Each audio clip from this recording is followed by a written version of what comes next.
So I'm very happy to welcome you to Libertas Academy's production of Shakespeare's Much Ado About Nothing. This is the Shakespeare on the Lake event, which I hope will become a yearly event, maybe even a biannual event. And my name is Charlie Goodwin. For those of you who don't know me, I'm the principal of Christian Family Learning Center, and Libertas Academy is the high school program of Christian Family Learning Center. I think it's very poetic for a number of reasons that we are having our Shakespeare performance outside in the glory of God's creation. Sometimes nature is called God's cathedral, and in this case it is God's theater. We were hoping to have this performance in the Bret Hart Theater, and that's not possible. We can't do it. That facility is not in use right now. But I think, as always, God brings a greater good out of a struggle or a trial or a hardship, and this is better. This is a lot more fun, isn't it? I kind of feel like we could just sit here and have dinner and have a glass of wine and watch the sunset, and that would be a pretty good show. Thank you, God. All right? No, but now we're going to start an amazing performance of Shakespeare's Much Ado About Nothing, and in our day and age, people might ask, why are you doing Shakespeare? That sounds kind of boring, right? And I can't understand, I can maybe understand about 45% of what the actors are talking about in a Shakespeare performance. But Libertas Academy runs on a classical program, and nothing is more timeless and classical than the works of Shakespeare, because he has withstood the test of time, and the spark of wisdom is clearly present in all of his works for those who are able to interpret them and present them to a contemporary audience. And that is exactly what these actors from Libertas Academy are going to do. So get yourselves ready to laugh and possibly cry as great pearls of wisdom are presented to you. And it's really, the credit is all to the actors and how they present something which was written a long time ago by a man who is certainly blessed by God with great gifts. But now it comes to you here on this lakeside in Angels Camp in the year 2020. So I hope you enjoy the whole experience. There'll be plenty of time for thank yous afterward for this amazing venue, the dinner that we've had, the wine that you're drinking right now. But this is a total, full body experience, Christian, classical, and I hope that you are having a good time now and that you will enjoy this show. The show is set in Messina, in Italy, at the great luxurious state of Leonato, the governor of Messina. And as the show begins, there are a number of men coming back from the wars. Don Pedro, the Duke of Aragon, Benedict, a confirmed bachelor, Claudio, lover boy, and Don Juan, the envious and villainous brother of Don Pedro. Benedict and Beatrice, our protagonists for this show, have a merry war of wits with each other and are confirmed and sworn that they will never marry and will remain always a bachelor and a bachelorette. Their friends have different ideas.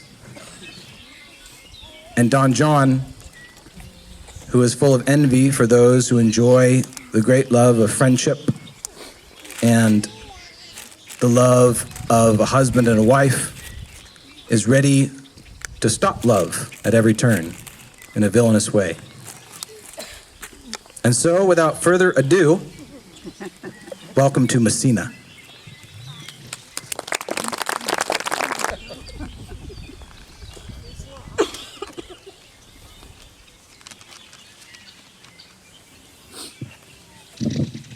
I learned here in this letter that Don Pedro of Aragon comes this night to Messina. And how many men have you lost in this action? A few of any sort, and none is named. A victory is twice itself when the achiever brings home full numbers.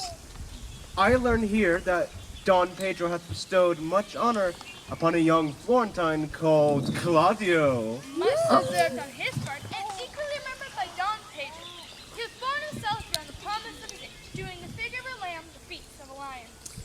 pray you, is Signor Montanto returned from the wars or no? I learned that does not conceal of any sort. What is he that you ask for, niece? My cousin means Sir Benedict of Padua. Oh. Oh, he's and as pleasant as ever he was. He set up his bills here in Messina and challenged Cupid in the flight.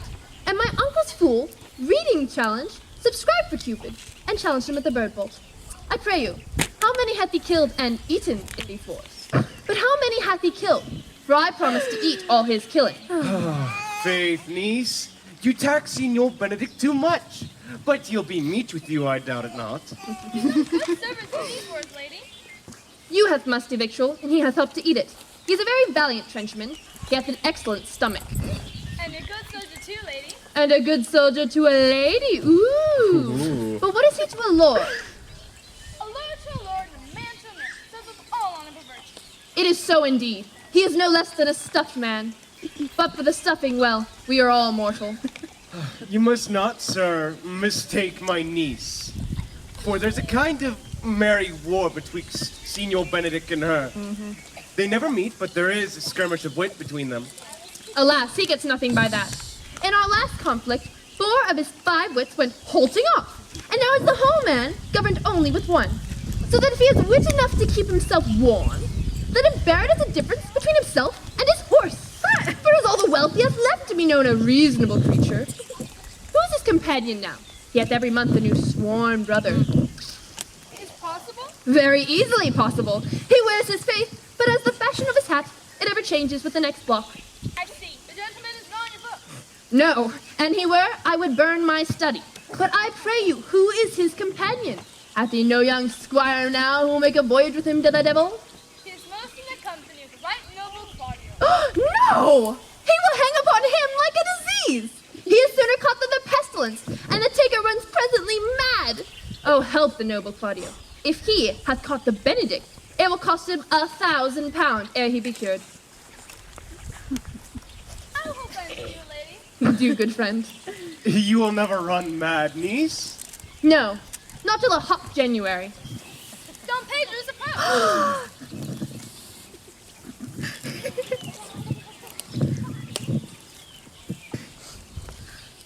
Good Signor Leonato, are you come to meet your trouble? The fashion of the world is to avoid cost, and you encounter it. Never came trouble to my house in the likeness of your grace. For trouble being gone, comfort should remain. But when you depart from me, sorrow abides, and happiness takes his leave. Good to see you. You embraced your charge too willingly. I think this is your daughter. Her mother hath many times told me so. Were you in doubt, sir, that you asked her? Signor Benedict, no, for then you were a child. You have it full, Benedict. We may guess by this what you are, being a man. Truly the lady fathers herself. Be happy, lady, for you are like an honorable father. If Signor Leonato be her father, she should not have his head on her shoulders for all Messina, as like him as she is. I wonder you would still be talking, Signor Benedict. Nobody marks you. What? My dear Lady Disdain, are you yet living? Is it possible Disdain should die? Well, she has such meat food to feed as Signor Benedict. Courtesy itself must convert to disdain when you are come in her presence. Then is courtesy a turncoat. But it is certain that I'm loved of all ladies, only you excepted. But I would I could find in my heart that I had not a hard heart, for truly I love none. A dear happiness to women. We would also be in trouble with the most pernicious suitor. I thank God and my cold blood I'm of your humor for that. For I would rather hear my dog bark at a crow than a man swear that he loves me. God keep your ladyship still in that mind, so some gentleman or other shall escape a predestinate scratched face. Oh! Scratching could not make it worse, and 'twere such a face as yours were. You are a rare parrot, teacher. A bird of my tongue is better than a beast of yours. I would my horse have the speed of your tongue and so good a continuer. But keep it away, boss, for I have done. You always end with a jade's trick. I know you of old. That is the sum of all, Leonato. Signor Claudio, Signor Benedict, my dear friend Leonato hath invited you all. I tell him we shall remain here at least a month, and he hardly prays some occasion may detain us longer. I dare swear he is no hypocrite, but prays from his heart. If you swear, my lord, you shall not be forsworn. Let me bid you welcome, my lord. Being reconciled to the prince your brother, I owe you all duty. I thank you. Not very many words, but I thank you. Please at your grace, lead on. Your hand, Leonato, we will go together.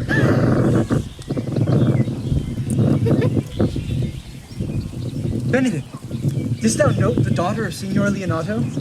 I noted her not, but I looked on her. Is she not a modest young lady? Do you question me as an honest man with a true and simple judgment? Or would you have me speak after my custom, as a professed tyrant to their sex? No, I pray thee, speak in sober judgment. Well, in faith, methinks she's too low for high praise, too brown for fair praise, and too little for great praise. Only this commendation I can afford. Were she other than what she is, she were unhandsome. But not being that what she is,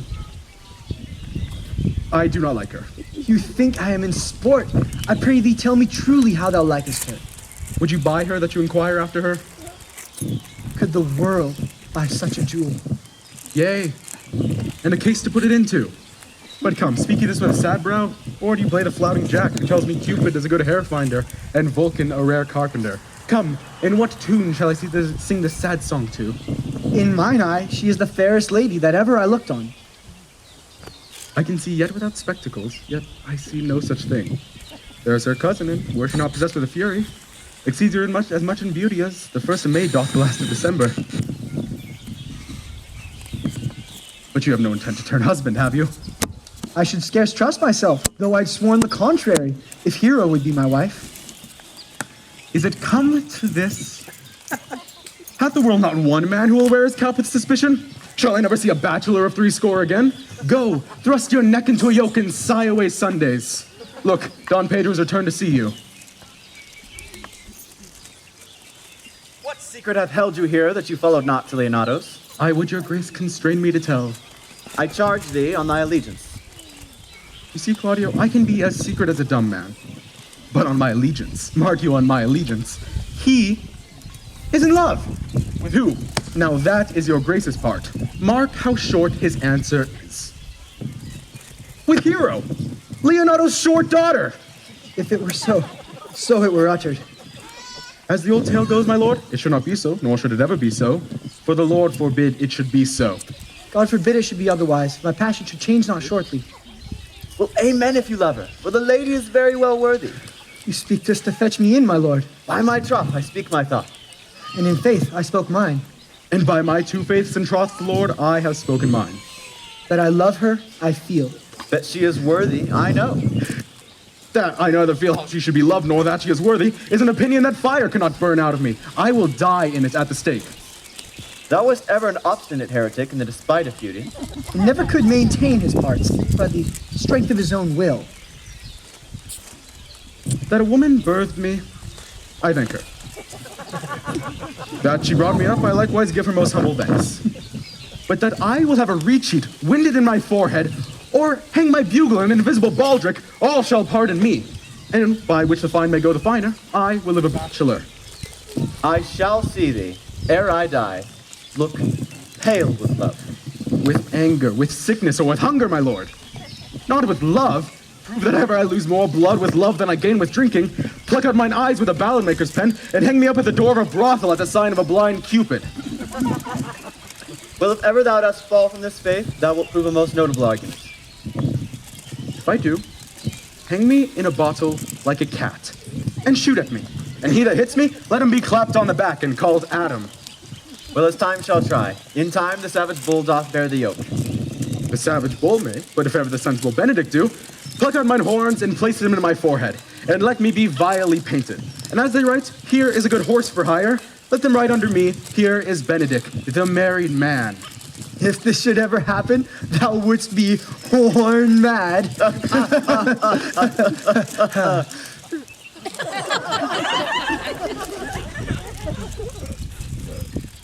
Nay, if Cupid hath not spent all his quiver in Venice, thou wilt quake for this shortly. I look for an earthquake too.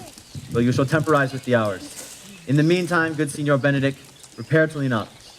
Commend me to him, and tell him I shall not fail him at supper. For indeed he hath made great preparation. I have almost enough matter in me to commit such an embezzage, and so I leave you. To the tuition of God, from my house if I'd had it, The 6th of July, your loving friend, Benedict. Nay, mock not, mock not. The body of your discourse is but slightly guarded, and the fragments are but slightly basted on either side. Ere you flout old ends any further, examine your conscience. And so I leave you. my lord, your grace may now do me some good. My love is thine to teach. Teach you but how, and that will see how apt it is to learn any hard lesson that may do thee good. Hath Leonardo any son, my lord? No child but hero, is his only heir. Dost thou affect her, Claudio? O my lord, when you went onward on this ended action, I looked on her with a soldier's eye that liked but had a rougher task at hand than to drive liking to the name of love. But now that I am returned, and war thoughts have left their rooms vacant, in their places have come thronging soft and delicate desires, prompting me how fair young hero is, saying, I liked her ere I went to wars. Well, you shall temporize with the hours. And thou shalt quake like a lover presently. If you love fair hero, cherish it, and I will break with her and with her father. Was not to this end that thou began to twist so fine a story? Oh, how sweetly you do minister to love, who knows love's grief by his complexion. But should my liking too sudden seem, I would have salved it with a longer treaty. What need the bridge much broader than the flood? The fairest grant is the necessity. Look what will service fit. 'Tis once thou lovest, and I will fit thee with the remedy. I know we shall have reveling tonight. I will assume thy part in some disguise, and tell fair hero that I am Claudio, and in her bosom I'll unclasp my heart. Take her hearing prisoner with the force and strong encounter of my amorous tale. Then after to her father will I break, and the conclusion is, she shall be thine. In practice, let us put it presently.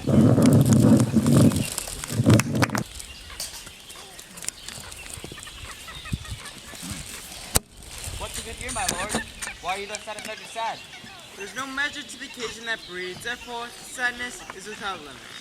You took your reason. And when I've heard it, what blessings bring it? If not a present remedy, then at least a patient's sufferance. I wonder that though, being as thou saysest thou art born under Saturn, goest about applying moral medicine to a mortifying mission. I cannot hide what I am. I must be sad when I have cause and smile at no man's jest. Sleep when I am drowsy, and call no man in his humor. Yea, but you must not make the full show of this till you can do without controlment. For of the late, you have stood out against your brother. He hath taken you newly into disgrace. Where it is impossible, you should take true root, but by the fair weather that makes up. For it is needful that you frame the season for your own harvest. I would rather be a cranker in a hedge than a rose in his grace. Better fits my blood to be sane from all, and to fashion a carriage to rob love from any. In this, though, I cannot be known to be a flattering honest man.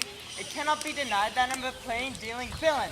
I'm trusted with a muzzle, and enfranchised with a clog. Therefore, I decreed it not to be seen in my cradle. If I had my mouth, I would bite. With my liberty, I would do my liking. In the meantime, let me be that I am, and seek not to alter. You find no use for your discontent? I make use of it, for I use it only. Who comes here? What news, Braccio? I come yonder from a great supper. The prince is royally entertained by Leonato, and I can give you knowledge of an intended marriage. Will it prove any more to build mischief on? What is he for a fool that bestows himself to unquietness? Yea, it is the prince's right hand. Who the most exquisite Claudio? Yea, even he. A proper squire, and who, which way he looks. Mary, it is the daughter and heir of Leonato, hero. I've heard Ford March chips. How came you to this?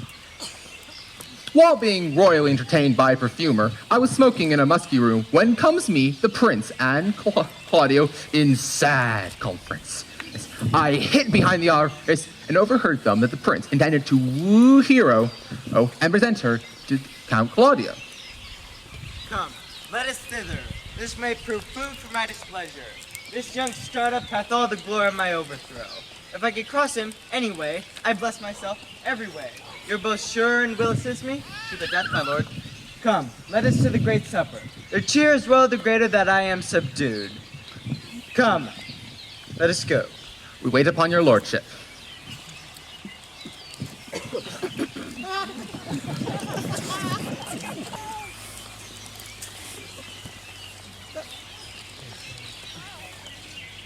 Was not Count John here at supper? I saw him not. tartly that gentleman looks. I never can see him, but I am heartburned an hour after. He's of a very melancholy disposition. He were an excellent man. They were just in the midway between him and Benedict. The one is true like an image, and says nothing. And the other is true like my lady's eldest son, evermore tattling. So then, half Signor Benedict's tongue and Count John's mouth, and half Count John's melancholy in Signor Benedict's face. With a good leg and a good foot, uncle, and money enough in his purse, such a man would win any woman in the world, if he could get her goodwill. By my troth, niece, thou wilt never get thee a husband if thou be so shrewd of thy tongue. She's too cursed. Too cursed is more than cursed. I shall lessen God's sending that way, for it is said a cursed cow is sent short horns. But to a cow too cursed, he sends none. So, by being too cursed, God will send you no horns. Just, if you send me no husband, for all the which blessing, I am at him upon my knees every morning and evening. I could never endure a husband with a beard on his face. I would rather lie in the woolen. You may light upon a husband that hath no beard. And what should I do with him? Dress him in my apparel and make him my waiting gentlewoman? He that hath a beard is more than you, and he that hath no beard is less than a man. And he that is more than a youth is not for me. He that is less than a man, well, I am not for him. Therefore, I will even take 6 pence in earnest to the bearhood, and lead his apes into hell. Well then, go you into hell. No, but to the gate. And there will the devil meet me like an old cuckold with horns on his head, and say, "Get you to heaven, Beatrice. Get you to heaven. Here's no place for you, mate." So, deliver I up my apes, and away to St. Peter for the heavens. He shows me where the bachelors sit, and there live we as merry as the day is long. I trust you'll be ruled by your father? Yes, faith, it is my cousin's duty to make courtesy and say, "Father, as it please you." And yet, for all that, cousin, let him be a handsome man, or else make another courtesy and say, "Father, as it please me." Well, niece, I hope to see you one day fitted with a husband. No, not till God make man out of some other metal than earth. Would it not grieve a woman to be overmastered by a piece of valiant dust? To make an account of her life to a clod of wayward maw? No, uncle, I'll none. For truly Adam's sons are my brethren, and I hold it a sin to match in my kindred. Now, daughter, remember what I told you. If the prince do solicit you in that kind, you know your answer. The fault will be in the music, cousin, if you be not wooed in good time. If the prince be too important, tell him there is measure enough in everything. And so, down south the answer. For wooing, wedding, and repenting is as a Scotch jig, a measure, and a sink piss. The first which is hot and hasty as a Scotch jig, and no less fantastical. The wedding, mannerly, modest as a measure, full of state and ancientry. And then comes repentance, and with his bad legs, falls into the syncopes, faster and faster, until he sinks into his grave. Niece, now, you pass too shrewdly. I have a good eye, uncle. I can see a church by daylight. Brother, make good room. The revelers are entering.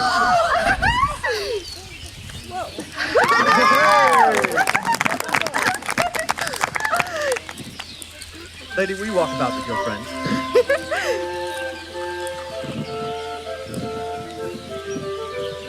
You walk softly.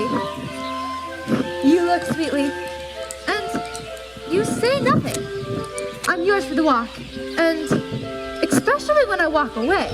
With me in your company, I may say so when I please. and when please you to say so. Would I like your favor? For God defend the lute should look like the case. My visor is Philemon's roof, within the house is Jove. Why, then your visor should be thatched. Speak low if you speak low.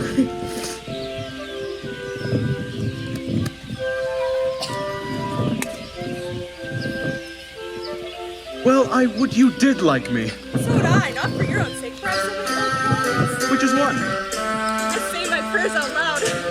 I love you the better. The hearers may cry, amen. God grant me a good dancer. I know you well enough to sing you a Tony. Not a word I have not. I know you by the waggling of your head.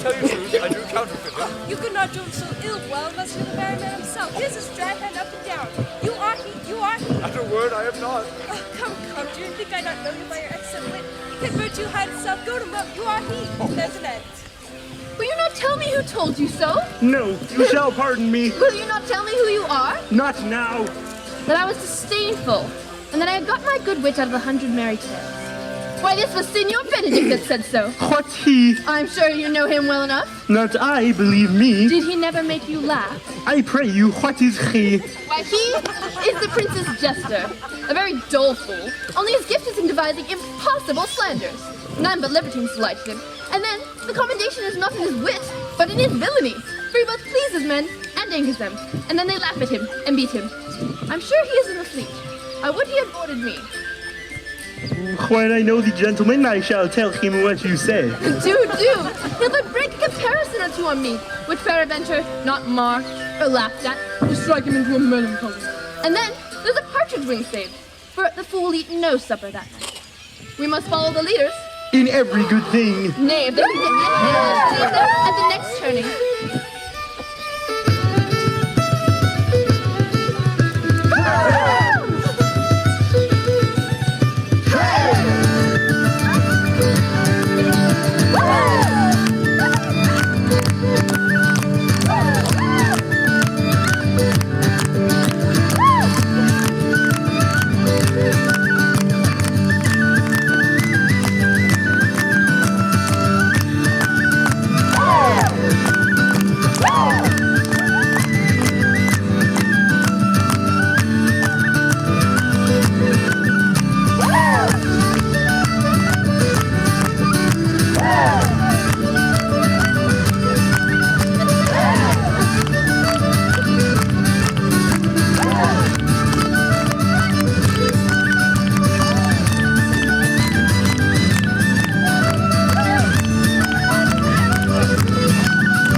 My brother to Emerson, hero, and has withdrawn her father to break with him about it.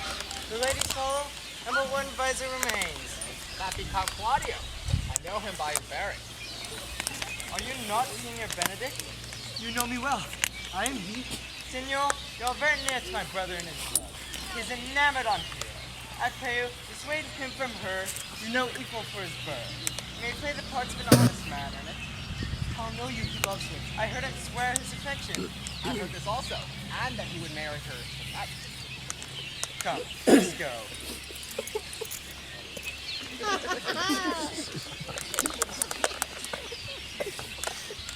Thus answer I, in name of Benedict. But hear these ill news with the ears of Claudio. 'Tis certain so. The prince woos for himself. Friendship is constant in all other things, save the office and affairs of love. Therefore let all hearts in love use their own tongues, and every eye negotiate for itself, for beauty is a witch, against whose charms faith melteth into blood. This is an accident of hourly proof, which I mistrusted not. Farewell, therefore, hero. Count Claudio. Yea, the same. Come, will you go with me? Whither? Oh, even to the next willow, about your own business, County. Come, in what fashion shall you wear the garland? Around your neck like a usurer's chain, or around your arm like a lieutenant's scarf? You must wear it one way or another, for the prince hath your hero. I wish him joy of her. Why, that's spoken like an honest drover who sells bullocks. But did you think he would have served you thus? I pray you leave me. Now you strike like a blind man. 'Twas the boy who stole your meat, and yet you beat the post. If it will not be, then I will leave you. Alas, poor hurt fowl, now he will creep into the sedges. But that my lady Beatrice should know me and not know me. The prince's fool! Yea, perhaps I'm called that because I am merry. That is the base, though bitter disposition of Beatrice. Well, I'll be revenged as I may.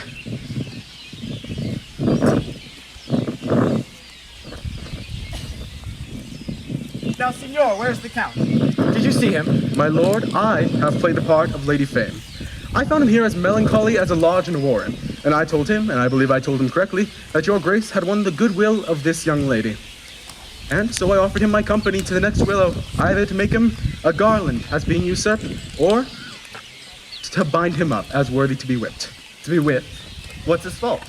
Oh, the flat transgression of a schoolboy who's so overjoyed in finding a bird's nest that he shows it to his companion, and he steals it. Wilt thou make a trusted transgression? The transgression is in the stealer.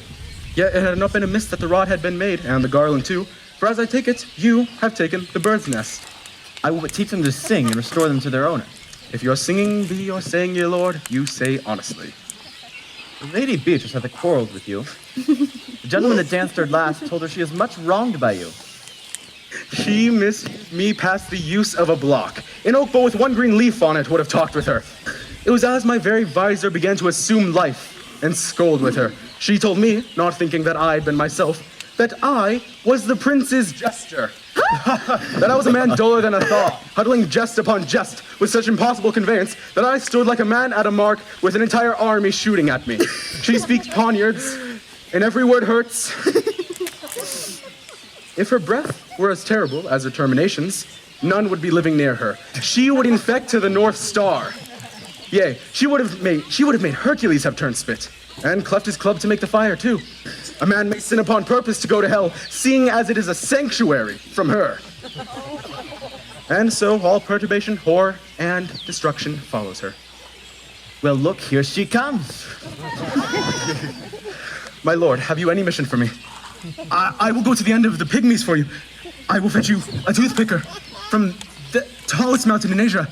I will fetch you the length of Prester John's foot. I will fetch you a hair off the great Chom's beard. Have you no mission for me? Then hold 3 words conference with this harpy.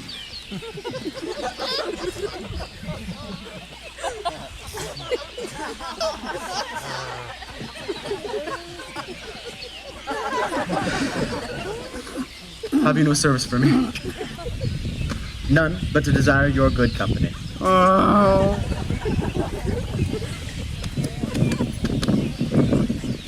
Here is a dish I love not. I cannot endure my lady tongue. Come, lady, come. You have lost the heart of Signor Benedict. Indeed, he lent it me a while, and I gave him use for it. A double heart for his single one.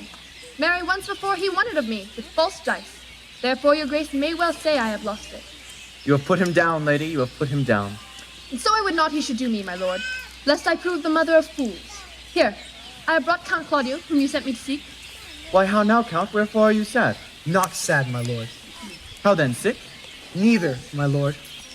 The Count is neither sad, nor sick, nor merry, nor well, but civil, Count. Civil as an orange, and something of that jealous complexion. In faith, lady, I think your blazon to be true. Though be sworn, if he be so, his conceit is false. Here, Claudio, I have wooed in thy name, and fair hero is one. I have broke with her, and with her father. Name the day of marriage, and God give thee joy. Count, take of me my daughter, and with her my fortunes. His grace has made the match, and all grace say amen to it. Speak, Count, 'tis your cue. Silence is the perfectest herald of joy. I were but little happy, lady, if I could say, as much as you are mine, I am yours. I do give away myself and dote upon the exchange. Speak, cousin, or if you cannot, stop up his mouth with a kiss, and let him not speak neither. In faith, lady, you have a merry heart. I thank it, poor fool. It keeps on the windy side of care. My cousin tells him in his ear that he is in her heart. And so she doth, cousin. Good Lord for alliance. Thus goes everyone to the well but I. And I am sunburnt. I may sit in a corner and cry hi-ho for a husband. Lady Beatrice, I will get you one. I had rather have one of your father's getting. Hath your grace ne'er a brother like yourself? Your father got excellent husbands, if a maid could come by them. Will you have me, lady? No, my lord. Unless I might have another for working days. Your grace is too costly to wear every day.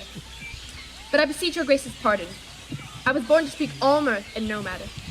Your silence most offends me. And to be merry best becomes you. Without a question, you were born in a merry hour. No, true, my lord, my mother cried. And yet, there was a star danced, and under that was I born. Cousins, God give you joy. Niece, we looked at those things I told you of. I cry you mercy, uncle. By your grace's leave. By my troth, a pleasant spirited lady. She's not sad, but when she sleeps. And even then, my daughter has said that she sleep with trouble and awake herself with joyous laughter.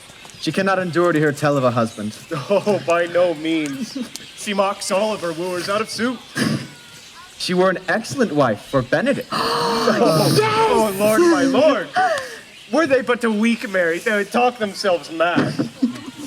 Count Claudio, when mean you to go to church? Tomorrow, my lord. Time goeth on crutches, till love hath all rights. Not till Monday, my dear son, which is hence just a seven-night. It is still a time too brief to answer all things in my mind. Come, you shake the head at so long a breathing, but I warrant thee, Claudio, the time shall not go dully by us. I will in the interim undertake one of Hercules' labors, which is to bring Signor Benedict and the Lady Beatrice into a mountain of affection, the one with the other. And I would fain have it a match, and I doubt not but to fashion it, if you three will minister such assistance as I shall give thee direction. My lord, I am for you, little 10 nights watching. And I, my lord. And you too, gentle hero? I'll do any modest office, my lord, to help my cousin to a good husband. And Benedict is not the unhopeless husband that I know. Thus far can I praise him. He's of a noble strain, of approved valor, and confirmed honesty. I will teach you how to humor your cousin, that she shall fall in love with Benedict.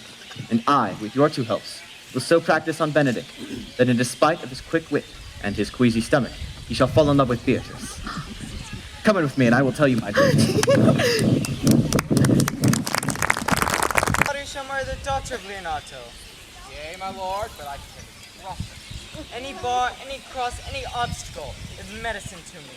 And whatsoever comes athwart his affection rages evenly with mine. How canst you cross this marriage? Not honestly, my lord, but so covertly, so no dishonesty shall appear in me. Show me briefly how. You may recall years since I am in the favorite of Margaret, the lady here at Central. I remember. At any unreasonable time of the night, I can point her to look out her lady's chamber window. What life is that to the death of this marriage? The poison lies to which you temper. Go to the prince, your brother, sir, and tell him he has wronged his honor and marry the exquisite Count Claudio, whose on accusation contaminated sale of one such a hero. What proof shall I make of that? Prove enough to misuse the prince, to vex Claudio, to undo hero, and to kill Leonato. What say you of this? Despite them, I will endeavor anything. Go then. Find me a neat hour in which to draw Don Pedro and the Count Claudio alone. And I will make the preparations. Bring them to a spot, to the orchard, and they will see me and Margaret in Lady Hero's chamber window. Oh, hear me call Margaret Hero, and hear her dub me Claudio. Oh, no. See them see this, in which they will take and I will make sure that Hero will be absent. So this will be true, and the jealousy shall be so. Grow this to what adverse issue it can. I'll put it in practice. Be cunning in the working of this, and thy fee is 1,000 ducats. Constant and accusation, and my cunning shall not sing. I'll presently go learn the day of this marriage.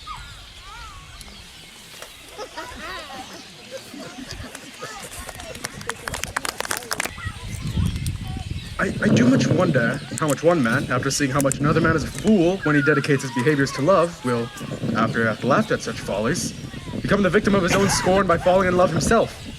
And such a man is Claudio. I have known when there was no music in his heart, but the drum and the fife. Now he'd rather listen to the tabor and the pipe. He used to be able to walk 10 miles afoot just to see a good set of armor. Now he lies 10 nights awake carving the fashion of a new doublet. He used to speak honest and to the point, like a good man and a soldier. Now he's turned to orthography. His words a very fantastical banquet. Just so many strange dishes. May I too be converted and see with these eyes? I cannot tell, I think not. But love may transform me into an oyster.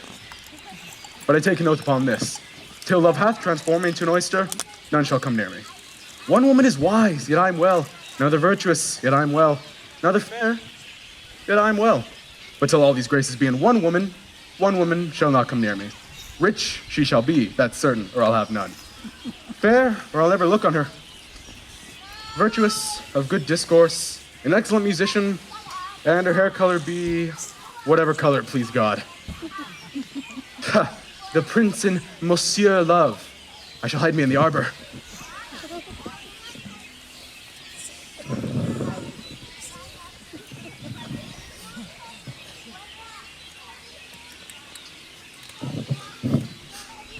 See where Benedict hath hid himself. Oh, very well, my lord. We'll fit this kid fox with a pennyworth.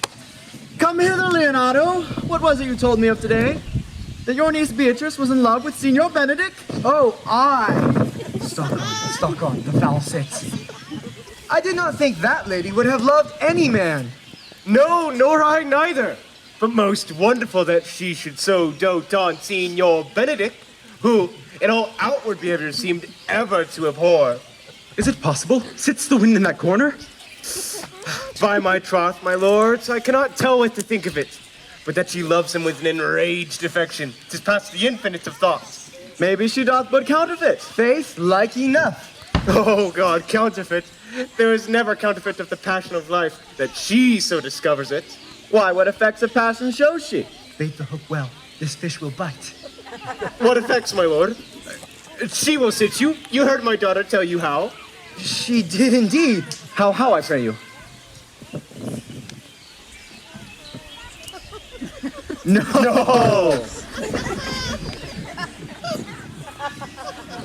Oh!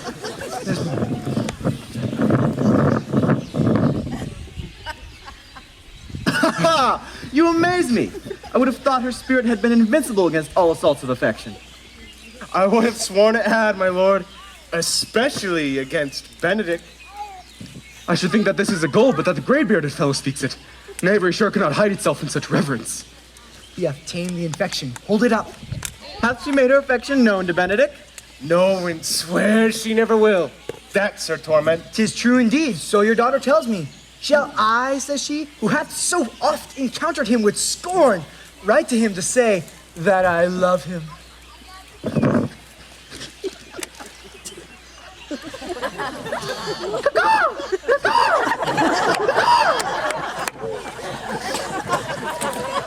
This says she now, when she begins to write to him.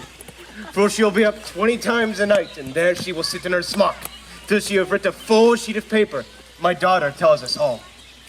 Now you speak of a sheet of paper. It reminds me of a pretty jest your daughter told us of. Oh, when she had read it and was reading it over, she found Benedict and Beatrice between the sheets. That. Oh, she tore the letter into 1,000 halfpence, railed at herself that she should be so immodest to one that she knew would flout her. I measure him, says she, by my own spirit. I know I should if he writ to me, yea, though I love him, I should. Then down on her knees she falls, weeps, sobs, beats her heart, tears her hair, prays, curses. Oh, sweet Benedict, God give me patience.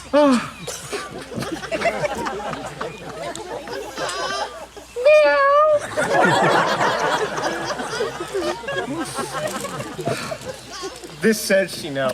It's very true indeed. For my daughter is afraid that the ecstasy hath so much overborne Beatrice that she'll do a desperate outrage to herself. It is very true. It were good that Benedict knew by some other. She will not discover it. To what end, my lord? He would make but sport of it, and torment the poor lady more. And he should have were alms to hang him. She's an excellent sweet lady, and out of all suspicion she is virtuous. He is exceedingly wise. In everything but in loving Benedict. Oh, my lord, wisdom and blood combating in so tender a body. We have 10 proofs to 1 that the blood hath the victory. Oh, I'm sorry for her, but as I have just cause, being her uncle and her guardian. I would she had bestowed this dotage on me. Would have daffed all other respects and made her half myself. Were it good, think you? Hero says surely she will die if you tell him. For she says, she will die if you love her not. And she will die ere she make her love known. And she will die if he woo her, lest she abate one moment of her accustomed crossness. And she doth well. Should she make tender of her love, it's very possible he'll scorn it. For the man, as you know all, hath a contemptible spirit. He is a very proper man. He hath indeed a good outward happiness. Before God and in my mind, exceedingly wise. He doth indeed show some sparks that are like wit. And I take him to be valiant. As Hector, I assure you, and in the managing of quarrels you may say he is wise, for he either avoids them with great discretion, or undertakes them with a most Christian-like fear. If he do fear God, he must necessarily keep peace. For if you do not keep peace, he must enter into quarreling with fear and trembling. And so will he do, for the man doth fear God, however it seems not in him by some large jests he will make. I am sorry for your niece. So we go seek Benedict and tell him of her love. Never tell him, my lord. Let her wear it out with good counsel. Nay, 'tis impossible. She may wear her heart out first. Well, let it cool the while. I love Benedict well, and I could wish he would modestly examine himself to see how unworthy he is, so good a lady. My lord, will you walk? Dinner is ready.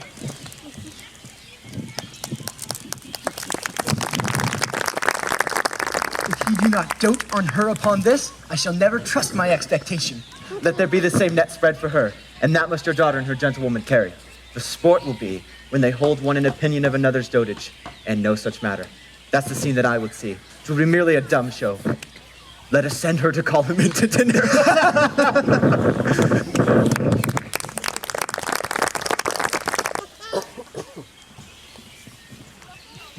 This can be no trick.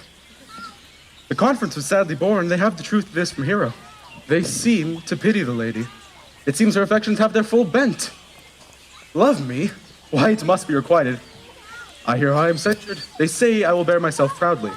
They say, too, that you would rather die than give any sign of affection. I did never think to marry. I must not seem proud. Happy are they that can hear the detractions and put them to mending. To say the lady is fair, 'tis true, I can bear them witness. And virtuous, 'tis so, and wise in all except loving me, which is no addition to her wit, for I shall be horribly in love with her. I may chance have some odd remnants and quirks of wit broken on me since I have railed so long against marriage, but doth not the appetite alter? A man loves the meat in his youth that he cannot endure in his old age. Shall quips and sentences and these paper bullets of the mind awe a man from the career of his humor? No. The world must be peopled. When I said that I would die a bachelor, I did not think I shall live till I were married. Ah, here comes Beatrice. By this day she's a fair lady. I do spy some marks of love in her.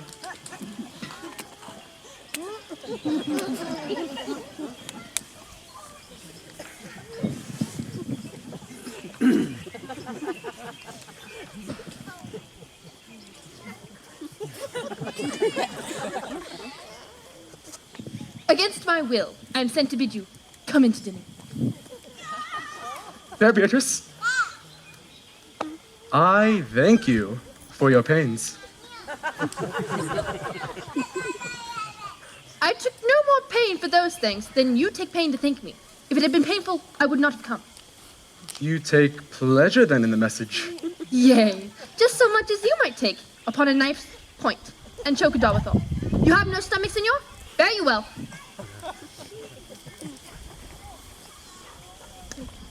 Against my will, I am bid to send thee into dinner.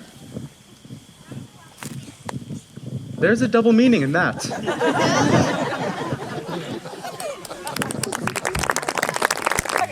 Run thee to the parlor, and there shalt thou find my cousin Beatrice proposing with the prince and Claudio.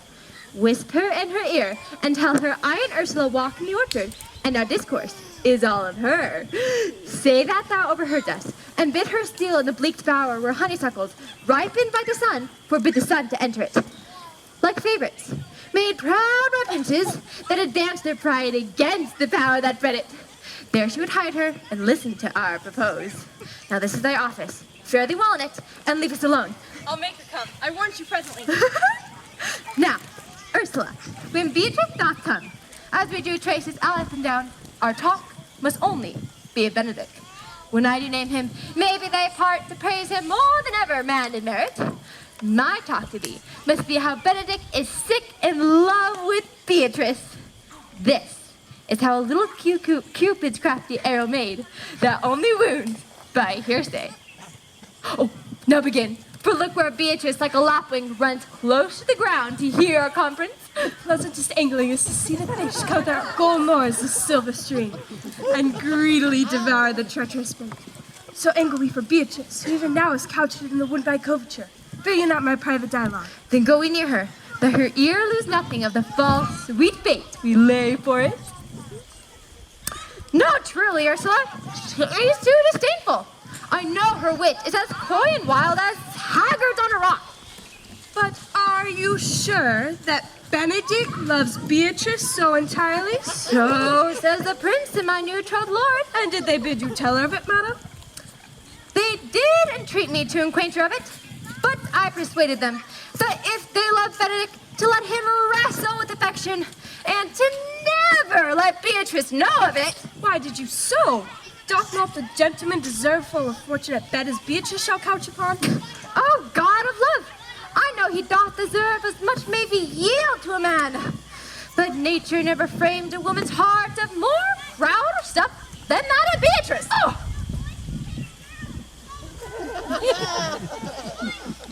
Disdain and scorn ride sparkling in her eyes, misprizing what she looks on. Oh, and her wit values itself so highly that to her all that earl seems weak.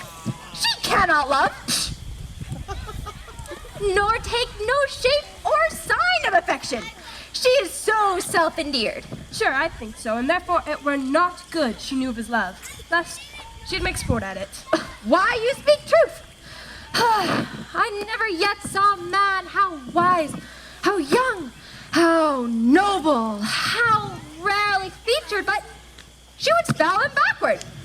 If fair-faced, she would swear the man will be her sister. If black, well, then why nature, drawing of an antic, made a foul blot. If tall, a lamp ill-heated. If low, an agate, vilely cut. If speaking, well, a bit of vein, drawn from all winds. If silent, a block, moved with none. So turns she every man the wrong side out, and never gives a truth to that which simpleness and merit purchase. Sure, such carping is not commendable. No, and not to be so odd and from all fashioned as Beatrice is, cannot be commendable. But who dare tell her so? If I should speak, she would mock me into air. Oh, she would laugh me out of myself, press me to death with wit. Therefore, let Benedict, like covered fire, consume away in sighs, waste inwardly. It were a better death than to die with mocks, which is as bad as a death with tickling. Yeah, tell her of it. Hear what she will say. No. Rather, I will go to Benedict and counsel him to fight against his passion. And surely I'll devise some honest slanders to slain my cousin with, when doth not know how much an ill word may empoison liking. Oh, do not do your cousin such wrong. She is not so much without true judgment, having so swift and excellent wit as she is prized to have. As to refuse, such a rare gentleman as Signor Benedict.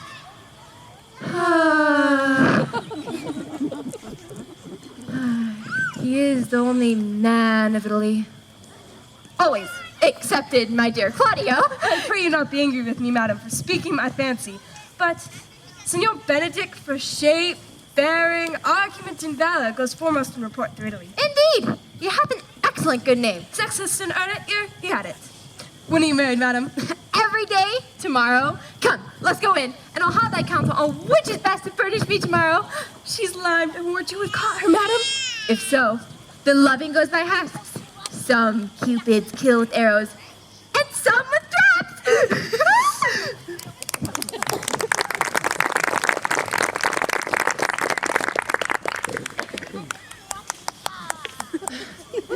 Fire is in mine ears. Can this be true? Stand I condemned for pride and scorn so much? Contempt? Farewell. And maiden pride, adieu.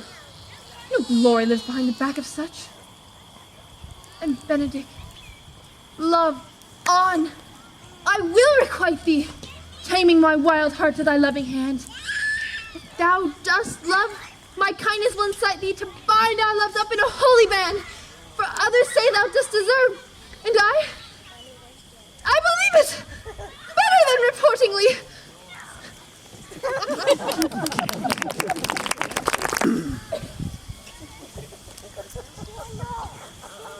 I do but stay till your marriage be consummate, and then I go toward Aragon. I'll bring you thither, my lord, if you'll vouchsafe me. Nay, though it be as great a soil in the gloss of your new marriage as to show a child his new coat and forbid him to wear it. I will be but bold with Benedict for his company. For from the crown of his head to the sole of his foot, he is all mirth. He hath twice or thrice cut Cupid's bowstring, and the little hangman dare not shoot at him. He hath a heart as sound as a bell, and his tongue is the clapper. For what his heart thinks, his tongue speaks. Gallants, I am not as I have been. So say I. Methinks you're sadder. I do hope he is in love. Hang him, truant. There's no true drop of blood in him to be truly touched with love. If he be sad, he wants money. I have the toothache. Draw it. Hang it. You must hang it first and then draw it. What, sigh for the toothache? Where's but a humor or a worm? Well, everyone can master the grief, but he that has it. Yet say I, he is in love. Yet this is no charm for the toothache. Old Senor, walk aside with me. I have 8 or 9 wise words that these hobby horses must not hear. By my troth, to break with him about Beatrice. I'll warrant so. By now, Hero and Margaret have worked their way with her. Now, when the two bears meet, they will not bite one another.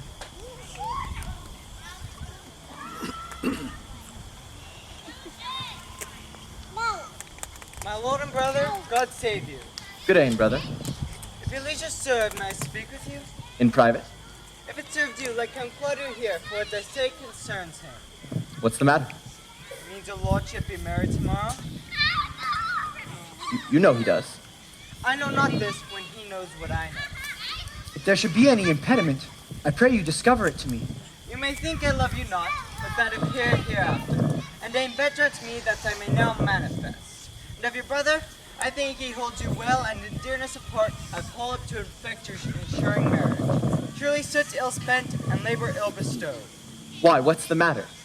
I came hither to tell you, the lady is disloyal. Who?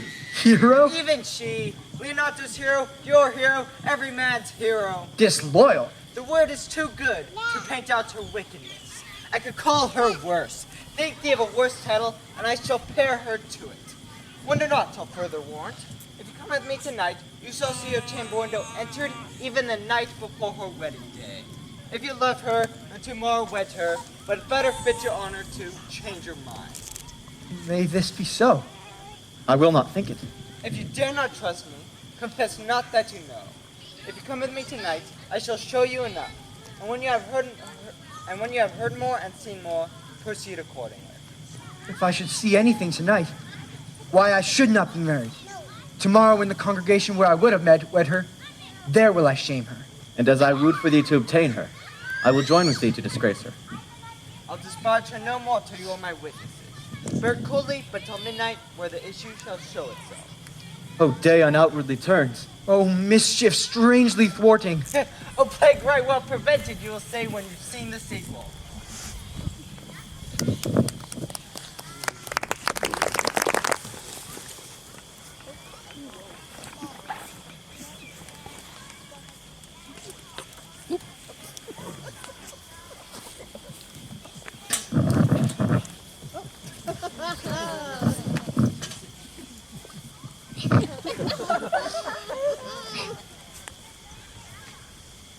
Are you good men and true? Yea, or else it were a pity, but they should suffer salvation, body, and soul. Nay, that were a punishment too good for them, if they had any allegiance in them, being chosen for the prince's watch. Well, give them their charge. Neighbor Dogberry. First, who think you the most desertless man to be constable? You don't take Sir or George Seagull, for they can write and read. Come hither, neighbor Seagull. God hath blessed you with a good name. To be a well-favored man is a gift of fortune, but to write and read comes by nature. Was it, Master Constable? You have. I knew it would be your answer. Well, for your favor, thank God and make no boast of it. And as for your writing and reading, let them appear when there is no need for such vanities. You are thought here to be the most senseless and fit man for the job. Therefore, bear you the lantern. This is your charge.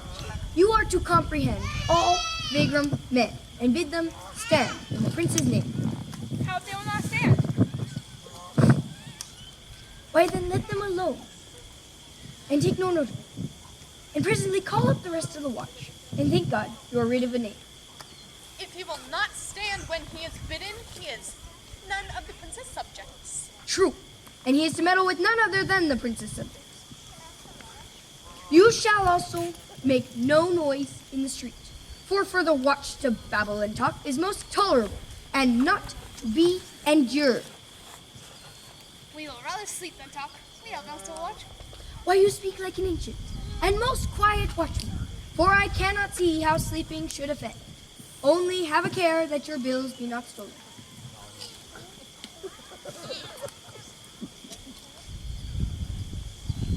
Well, you are to call at all the alehouses and bid those who are drunk get them to bed. How if they will not? Why then let them alone until they are sober, and if they do not then make you the better answer, you may say they are not the men you took them for. Well, sir. If you meet a thief, you may suspect him, by virtue of your office, to be no true man. And for such kind of men, the less you meddle or make with him, why, the more is for your honesty.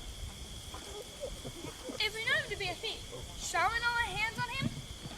Truly, by your office you may, but I think they that touch the pitch shall be defiled. The most peaceable way for you is to let him show himself what he is, and presently steal away from your company. You have been always called the merciful man, partner. Truly, I would not hang a dog by my will, much more a man who hath any honesty in him.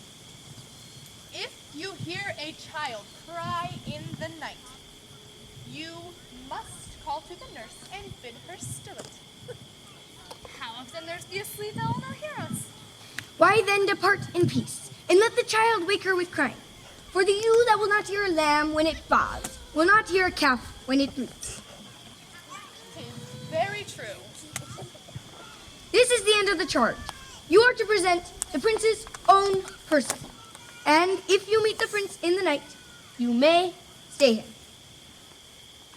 Nay, by Our Lady, I think he cannot. 5 shillings to any man who knows the statutes. He may stay him.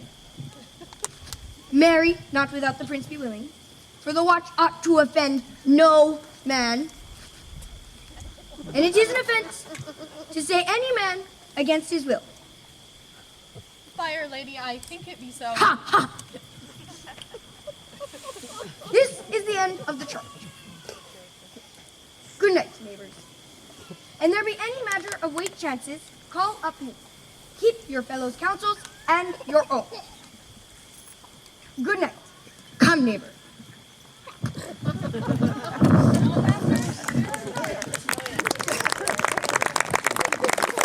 More honest neighbors. Keep a watch for Signor Leonato's door. For the wedding being there tomorrow, there's much quail. Adieu. Be vigilant, I beseech you.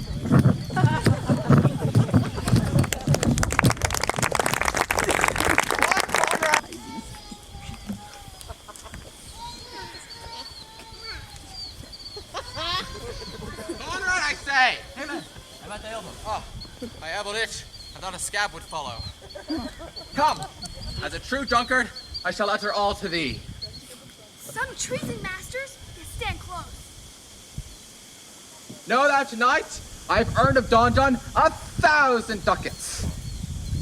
Is it possible that any villainy could be so dear? Yea, for when of rich villains need a poor ones may name their price. I wonder at it.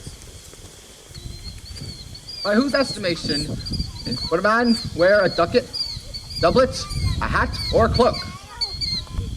Yes, it is apparel. I mean, the fashion.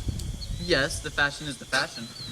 When you say the fashion, I may as well say the fool's the fool. Now, I shall tell thee of what has happened.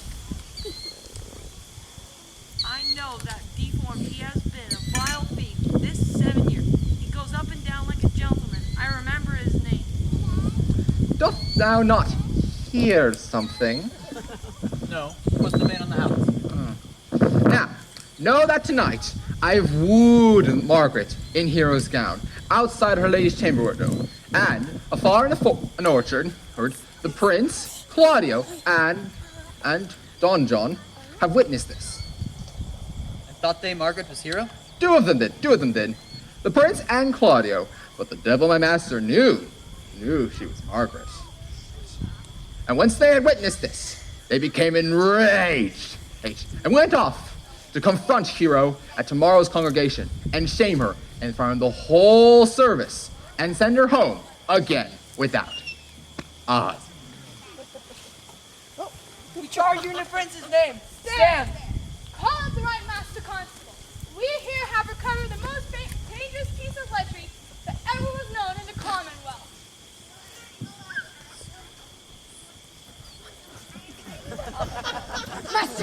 Masters! You'll be made bringing deformed forth. I warn you. Masters, never speak. We charge you. Let us obey you to come with us.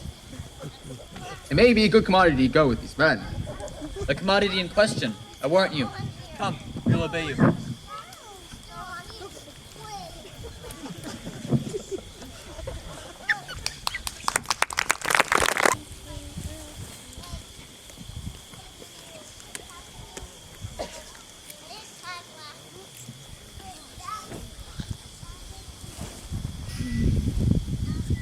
Good Ursula. Wake my cousin Beatrice and desire her to rise, I will, lady. and bid her come hither. Well.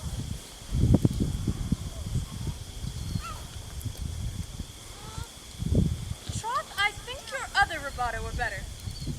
No, I pray thee, good Meg. I'll wear this. Why, my trot's not so good, and I warrant your cousin will say so.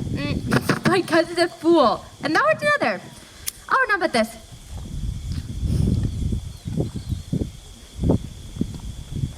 I like the new tire with an excellency.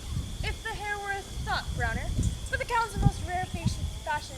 If faith, I saw the Duchess of Milan's gown that they praise so. Oh, that exceeds, they say. But my trust put a nightgown in respect of yours. Cloth of gold and cuts, lace with silver and set with pearls, with down sleeves and side sleeves, and skirts round underborn with a bluish tint.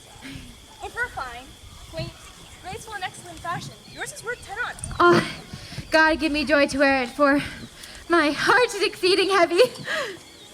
'Twill be heavier soon by the weight of a man. Oh, fie upon me!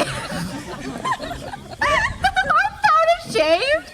What, lady? Speaking honorably, is not marriage honorable in a beggar? Is not your lord honorable without marriage? I think that you would have me say, saving your reverence a husband, and bad thinking, do not rest true speaking. I'll offend nobody. Is there be any harm in the heavier for a husband? None, I think. And it be the right husband and the right wife. Otherwise, 'tis light and not heavy. Ask my lady Beatrice herself. Here she comes.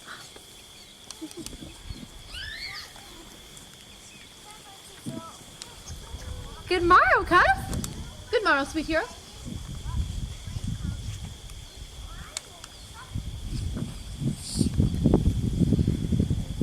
Why, how now? Do you speak in the sick tune? I'm out of all other tune, methinks. Claps in delight of love, and that goes without a burden. Do you sing it? And I'll dance it. You light of love with your heels. Then if your husband have stables enough, you'll see he shall lack no barn. Oh, illegitimate construction. I scorn that with my heels. 'Tis almost 5 o'clock, cousin. 'Tis time you were ready.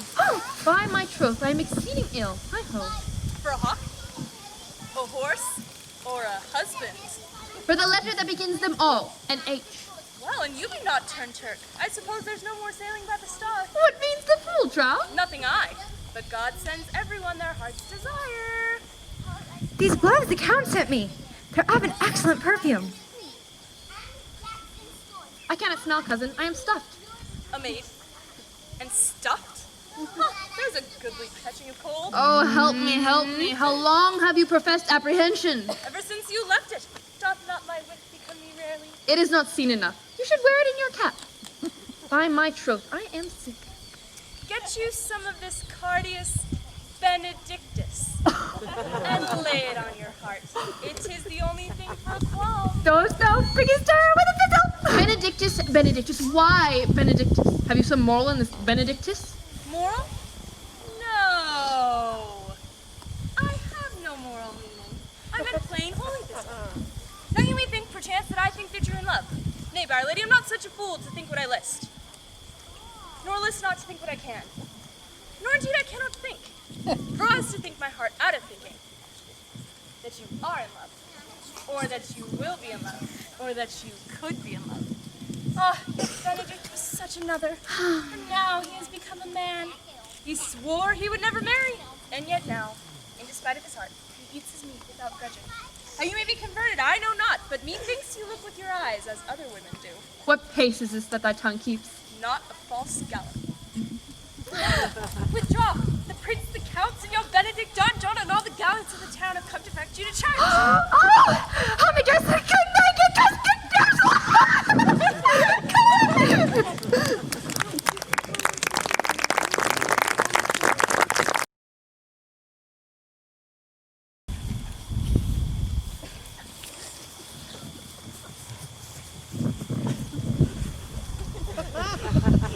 What would you with me, honest neighbors?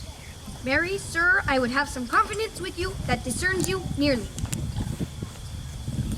Make it brief, please, for as you can see, it's a busy time with me. Marry, this it is, sir. Yes, in truth it is, sir. What is it, my good friends? Good man Burgess, sir, speaks a little off the matter. An old man, sir, and his wits are not so blunt as, God help, I would wish they were, but honest as the skin between his brow. Yes, I thank God I am as honest as any man living. That is, an old man. No honester than I. Comparisons are odorous. Palaverous, neighbor Burgess.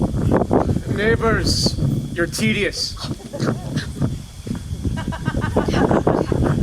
It pleases your worship to say so, but we are the poor duke's officers. But for mine part, if I were as tedious as a king, I would find in my heart to bestow it all on your worship. All thy tediousness on me, huh? Yea, and 1,000 pounds more than 'tis, for I hear as good exclamation on your worship as any man in Messina. And though I am but a poor man, I am glad to hear it. And so am I. I would fain know what you two have to say. Marry, sir, our watch tonight, accepting your worship's presence, hath ta'en a couple of as errant names as many in Messina.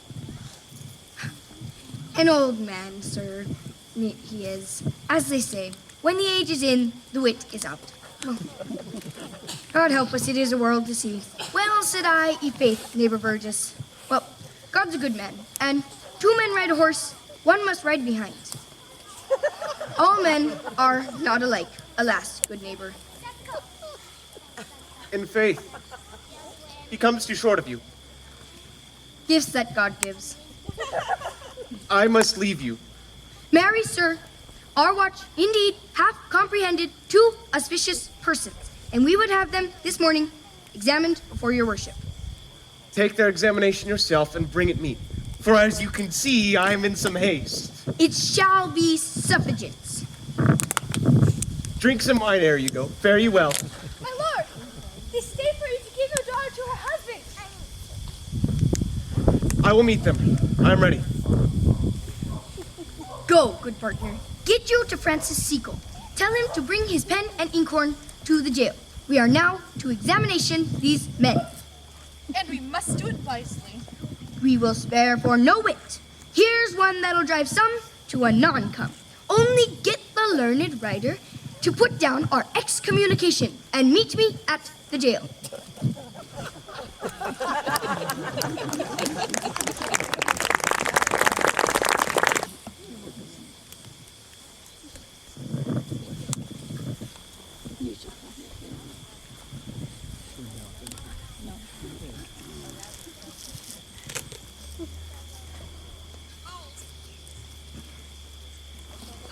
Come, Friar Francis, be brief. And only to the plain form of marriage, and you shall recount their particular duties afterwards. You come hither, my lord, to marry this lady. No. To be married to her, friar. You come to marry her. Lady, you come hither to be married to this count. I do. If either of you have any inward impediment why you should not be conjoined, I charge you on your souls to utter it. Know you any, hero? None, my lord. Know you any, count? I dare make his answer. None. Or what men dare do? What men made you? What men daily do, not knowing what they do? How now? Interjections. Why, some be of laughing as... Stand thee by, friar. Father, do you with free and unconstrained soul give me this maid, your daughter? As freely, son, as God did give me her. And what gift have I to give you back, whose weight may counterpoise this rich and precious gift? Nothing, unless you render her again. Sweet prince, you learn me noble thankfulness. Here, Leonardo, take her back away! Give not this rotten orange to your friend! She is but the sign and semblance of her honor. Behold how like a maid she blushes here. Would you not swear, all you that see her, that she were made by these exterior shows? But she is none! She knows the heat of a luxurious bed! What do you mean, my lord? Not to be married. Not to knit my soul to an approved wanton. If you in your own proof, Claudio, have vanquished the resistance of her youth and made defeat of her virginity. Leonardo, I know what you would say. You would say that if I had known her, I did embrace her as a husband, and thus extenuate beforehand sin. But I did not. But like a brother to his sister, showed comely love and bashful sincerity. Seemed I otherwise to you? Out of deceiving! I will write against it! You seem to be as Diane in her orb, as chaste as the blood ere it is blown. But you are more intemperate than your blood than Venus, or those pampered animals that rage in savage sensuality. Tis my lord well that he does speak so wide. Sweet prince, why not speak you? What should I speak? I stand dishonored that have gone about to link my dear friend to a common stale. Are these things but spoken, or do I but dream? Sir, they are spoken, and these things are true. This looks not like a nuptial. Leonardo, stand I here? Is this not the prince? Is this not the prince's own brother? Are our eyes our own? All of this is so, but what of this?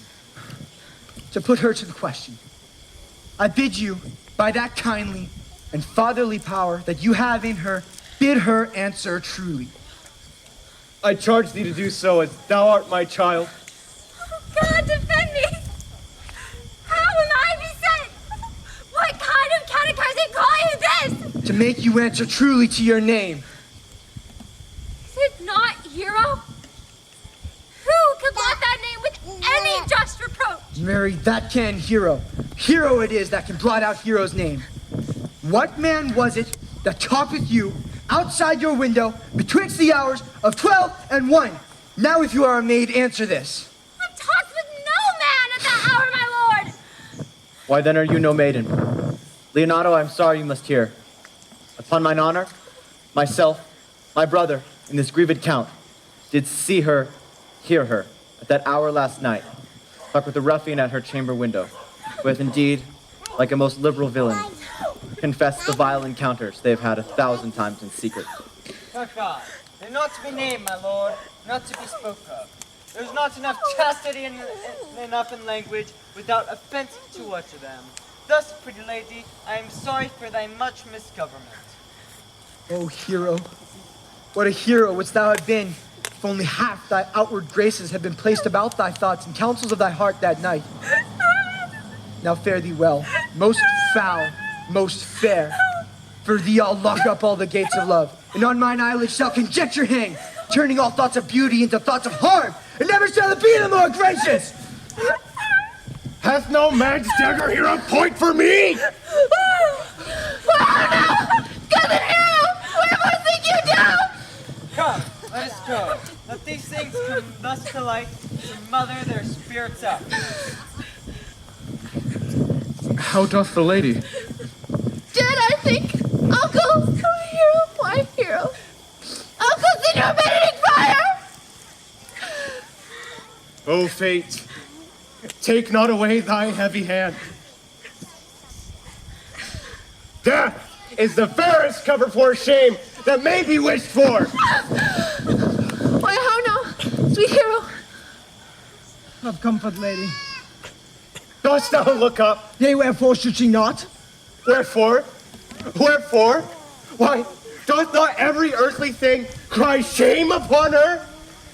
Can't she here deny the story that is printed in her blood? Do not live, hero. Do not open thine eyes.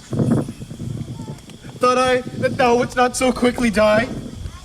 Thought I thy spirits were stronger than thy shames. Oh, on reward of reproaches, I would strike at thy life. Oh, why had I but one? Should I for that at frugal nature's frame?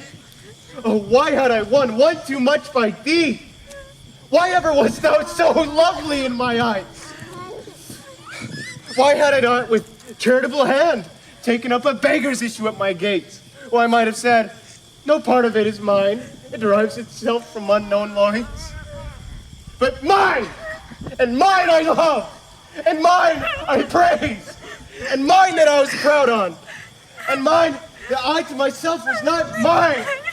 Oh, she is fallen into a pit of ink, too deep, that the whole white sea hath drops too few to cleanse her again, and salt too little to give seasoning to her foul, tainted flesh. Sir, be patient. For my part, I am so attired in wonder I know not what to say. On my soul, my cousin is belied. Lady, were you her bedfellow last night? No, truly not. But until last night, I have this 12 months been her bedfellow. Confirmed. Confirmed. Oh, that is stronger made, which was before barred up with the ribs of iron. Would the two princes lie? And Claudio lie? That so speaking of her foulness washed it with tears? Hence from her. Let her die. Hear me a little, for I have only silent been so long, and given way unto this course of fortune by noting of the lady. I've marked 1,000 blushing apparitions to start on her face. 1,000 innocent shames in angel whiteness beat away those blushes, and in her eye there hath appeared a fire to burn the errors that these princes hold against her maiden truth. Call me a fool. 'Twas not my reading nor my observations, with which experimental seal doth warrant the tenor of my book. 'Twas not my age, my calling, reverence, nor divinity. If this sweet lady lie not guiltless here under some biting error. Friar, it cannot be. Thou seest that all the grace she hath left is that she'll not add to her damnation of sin of perjury. She not denies it. So then, why do you seek to cover up which appears in proper nakedness? Lady, what man is he you are accused of? They know of whom they do accuse me.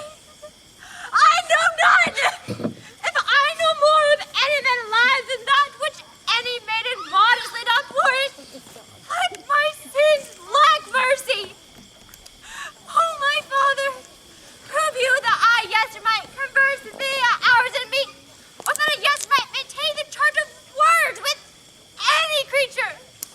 Abuse me, hate me, torture me to death. There is some strange misprison in the princes. 2 of them have the very bent of honor. If their wisdom be misled in this, the practice of it lies in John the Bastard, whose very spirit toils in the frame of villainies. I know not. If they speak but the truth of her, these hands shall tear her. But if they wrong her honor, the best of them shall well hear of it. Time hath not so yet dried up this blood of mine, nor age so eat up my invention, nor this bad life reft me of friends, but they shall find, awakened in such a kind, both strength of limb and policy of mind, ability and means and choice of friends to quit me of them thoroughly. Pause a while. and let my counsel sway in this case. Your daughter here, the princess, left for dead. Let her a while be secretly kept in and maintain a mourning ostentation. Do all rites that appertain to her burial, and on her grave hang mournful epitaphs. What good will this do? What will become of it? Mary, this well carried shall change slander to remorse. That is some good. Signor Leonardo, let the friar advise you. And though you know my inwardness in love is very much unto the prince and Claudio, know that I will deal with this as secretly and justly as the mind should be with the body. Being that I flow in grief, the smallest twine may lead me. Then 'tis well consented. Presently away. For to strange sores, strangely they strain the cure. Come, lady. Die to live. This wedding day is but perhaps prolonged. Have patience and endure.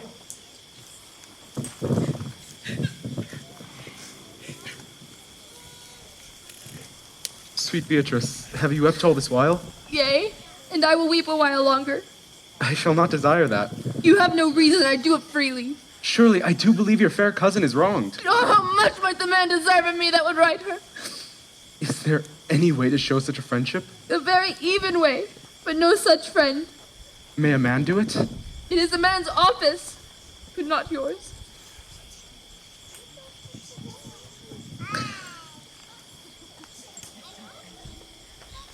I do love nothing in the world so well as you. Is not that strange?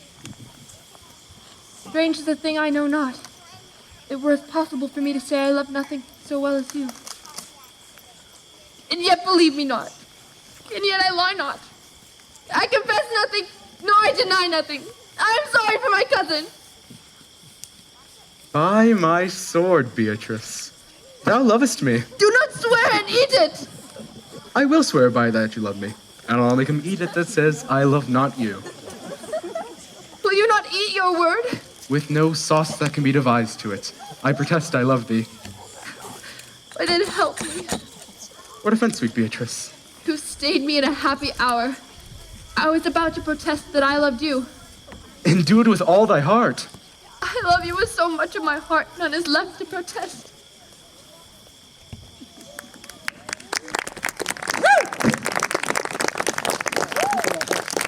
Come, bid me do anything for thee. Kill Claudio. Not for the wide world. You kill me to deny it. Fare you well. Terry. I am gone though I am here. There's no love in you. In Beatrice. faith, I will go. We'll be friends first. You dare easier be friends with me than fight with mine enemy. Is Claudio thine enemy? Is he not approved to the height of villain that has slandered, scorned, and done my kinswoman? Oh, that I were a man! What, bear her in hands until they come to take hands? And then with public accusation, uncovered slander, unmitigated rancor, oh, that I were a man! I would eat his heart in the marketplace! Beatrice! Talk with a man out a window! A proper saying! Beatrice. Sweet here, she is undone! She is slandered! Beatrice. Princess of counties, a princely testimony, a goodly count Comfect, the sweet gallant Shirley. Oh, that I were a man for his sake, or that I had any friend would be a man for my sake. But manhood is only melted into curtsy, and valor into compliment, and men are only turned into tongue and trim ones too. I cannot be a man with wishing, therefore I will die a woman with grieving. Tarry, sweet Beatrice. By this hand, I love thee. Use it for my love some other way than swearing by it. Think you, in your soul, Count Claudio hath truly wronged Hero? Yea, as surely as I have a thought, or a soul. Enough, I am engaged. By this hand I love thee, I will kiss thee, and so leave you. By this hand Claudio shall render me a dear account. As you hear of me, so think of me. Go, comfort your cousin, I must say she is dead, and so farewell.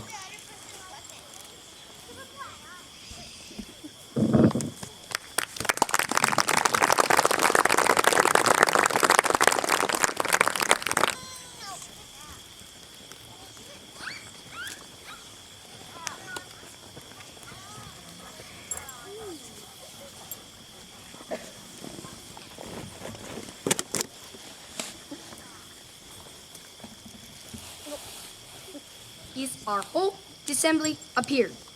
Which be the malefactors? Marry, that am I and my partner. But which are the offenders that are to be examined? Let them come before Master Constable. Yea, marry, let them come before me. What is your name, friend? Horatio. Write down. Yours, Sarah? I'm a gentleman, sir. My name is Conrad. Write down. Master Gentleman Conrad. Masters, do you serve God? Write down that they hope they serve God. But put God first, for God defend, but God should go before such villains. Masters, it is proved upon me already that you are little better than false knaves. How answer you for yourselves? Marry, sir. We say we are none. A marvelous witty fellow, I assure you, but I will go about with him. Come you here, sirrah.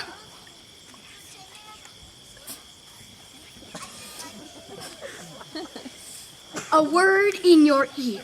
I say that you are false knaves. I say to you, sir, we are not. Well, stand aside, for God, you are both in a tale. Have you written down that they are none? Master Constable, you go not the way to examine. You must call forth the watch that are their accusers. Yea, marry, that is the eftest way. Let the watch come forth. Masters, I charge you in the prince's name, accuse these men. This man said, sir, that Don John, the prince's brother, was a villain. Write down Prince John a villain.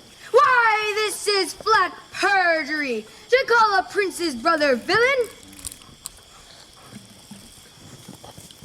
But constable. Pray thee, fellow, peace. I do not like thy look, I promise thee. What heard you him say else? Mayor, that he has wronged the thousand ducats of Don John for accusing the reigning hero wrongfully. Flat burglary as ever was committed. Yea, by mass that it is. What else? And that Count Claudio did mean upon his words to disgrace hero before the whole assembly and not marry her. Why, this is... You shall be condemned to everlasting redemption for this. What else? This is all.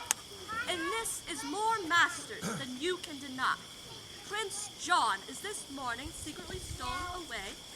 That hero was in this manner accused, in this very manner refused, and upon the grief of this, suddenly died? Master Constable, let these men be bound and brought to Leonardo. I will go before and show him their examination. Come, let them be opinioned. Let them be in the hands. Off, coxcomb! Oh, my life! Where's the sexton? Let him write down the prince's officer coxcomb. Oh, thou naughty varlet. Wait! You are an ass! You are an ass! Dost thou not suspect my place?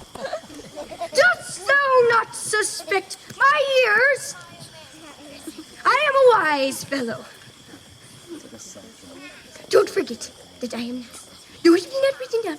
I am nice. Oh, thou villain, thou art full of piety, as shall be proved upon thee by good witness. I am a wise fellow, and an officer, and a householder, and as pretty a piece of flesh as is in Messina, and one that knows the law, go to, and a fellow that hath lusses, go to, and a rich fellow, and 2 gowns and everything handsome about me. Bring him away. Oh, that I had been writ down an ass.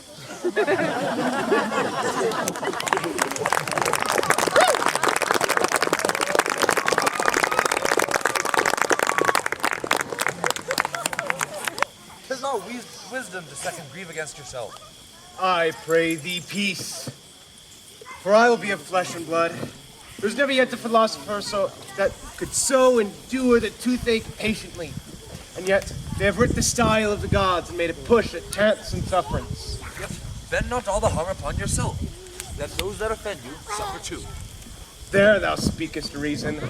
Nay, I will do so. My soul doth tell me Hero is belied, and so shall the prince know, and so shall Claudio know, and so shall all that dishonor her. Look, here come the prince and Claudio now, hastily. Good ain, good ain. Good day to both of you. Hear you, my lords. We have some haste, Leonardo. Some haste, my lords. Well, fare you well then, my lords. Are you so hasty now? Well, all is one. Nay, do not quarrel with us, good old man. If you could right himself by quarreling, some of us would lie low. Who wrongs him? Mary, thou dost wrong me, thou disassembler thou. Nay, do not lay thy hand on my sword. I fear thee not. Mary, beshrew my hand if it should give your age such cause of fear. In faith, my hand meant nothing to my sword. Thou hast so wronged mine innocent child to me that I'm forced to lay my reverence by. And with gray hairs in my head and bruise of many days, challenge thee to a trial of a man.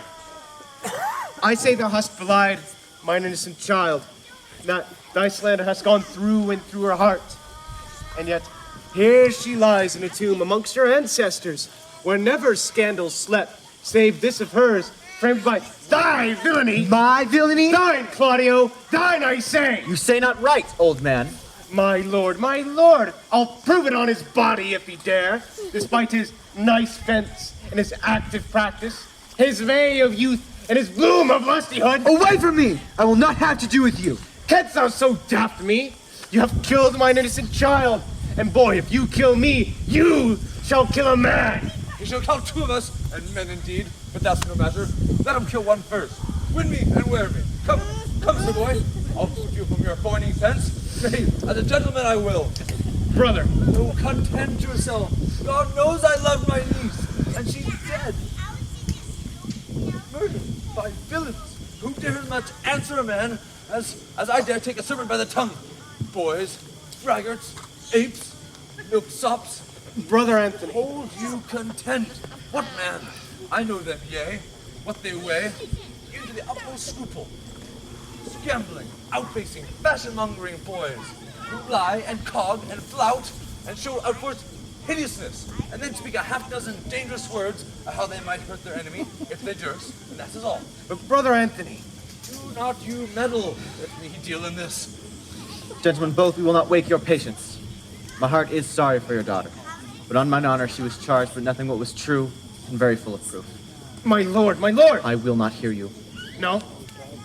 Well then, brother, away. I will be heard. And he shall, or some of us will smart for it.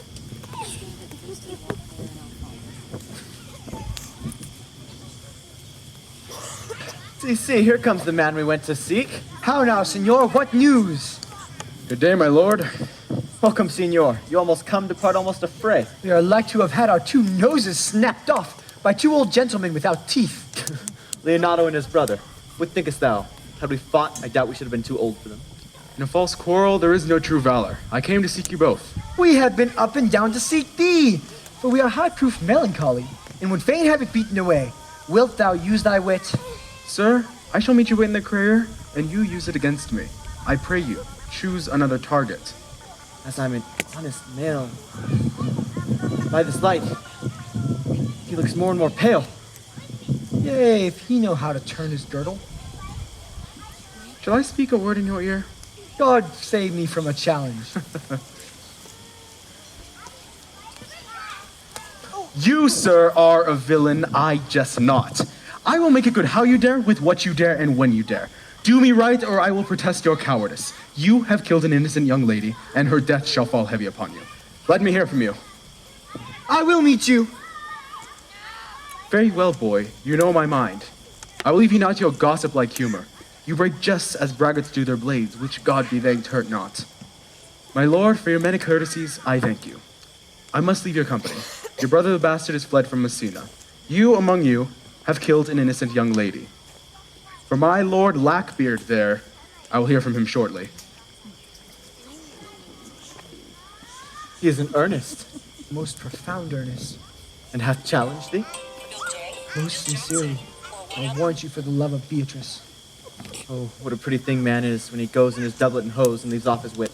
Then is he a giant to an ape. But then an ape is a doctor to such a man. Soft you let me be. Pluck up my heart and be sad. Did he not say my brother was fled?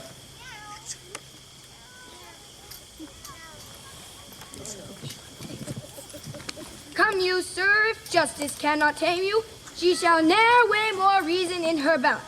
Yea, and you be a cursed hypocrite once you be looked on. How now, two of my brother's men bound? Baraccio one. Hearken after their offense, my lord. Officers, what offenses have these men committed? Marry, sir, they have committed false report, spoken untruths. 6, and lastly, they have belied late. Thirdly, they have verified unjust things. And to conclude, they are lying names. First, I ask thee what they have done. Thirdly, what their offense. Sixth and lastly, why they are committed, and to conclude what you lay to their charge. Rightly reasoned and in his own division. I'll warrant there's one meaning that fits all. Masters, what offense have you committed? This learned constable is too cunning to be understood. What's your offense? Oh, sweet prince, let me go no further in thine answer, for I have to seek your very eyes. What your eyes have not found out, these shallow fools have brought to light. They know that overnight I have tricked thee, and blighting the lady hero.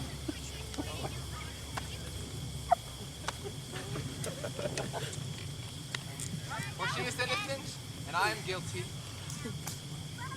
And I desire nothing more than reward of a villain.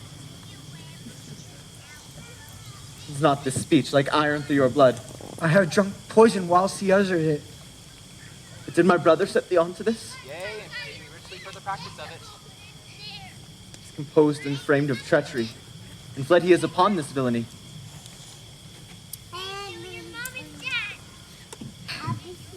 Come, bring away the plaintiffs. By this time our sexton hath reformed Signor Leonato. And masters, do not forget to specify when time and place shall serve that I am an ass. Here comes Master Signor Leonato and the sexton too.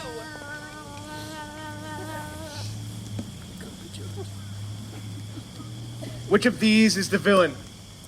Let me see his eyes so that when I see another like him, I may avoid him. Which of these is he? If you wish to know your wronger, look on to me. Art thou the slave that has with your own breath killed mine own child? Yea, and I alone. No, not so, villain. Thou beliest thyself. Here stand a pair of honorable men. There is a third man who is fled, who had a hand in this. Princess, I thank you for my daughter's death. Record it with your high and worthy deeds. It was bravely done, if you bethink you of it. I know not how to pray your forgiveness, but I must speak. Impose on my sin whatever revenge your mind can conjure. Yet sinned I not, but in mistaking. By my soul nor I.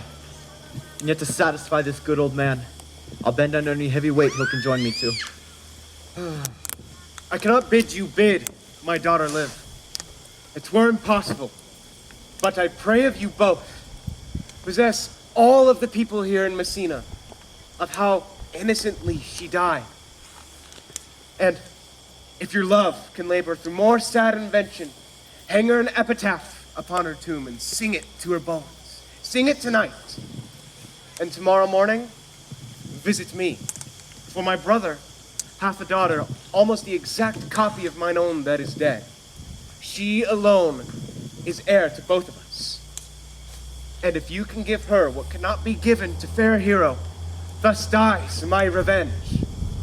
O noble sir, Your overkindness doth wring tears from my ears, my eyes.